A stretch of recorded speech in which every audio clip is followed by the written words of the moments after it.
Welcome to the tutorial for our super fun and colorful cotton candy moss kit.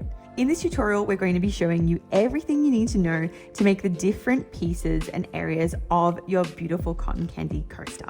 Our cotton candy piece has a range of techniques that we're all going to have tutorials for as you scroll through your guide. We're going to be showing you how to create the bobble effect at the top here, little fuzzy loops with your chenille yarn, hair moss, which you can see in different forms and colors around the side, and finally also a range of pom-poms, which you can see here, and dotted across your piece.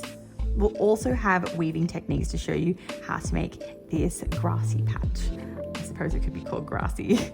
Now, with all of our moss kits, they're a little bit different to traditional latch hooking or embroidery kits in that they're made to be super creative. And whilst we give you all the tools and materials to create an identical version of your own cotton candy kit, we do encourage you to get creative if you'd like.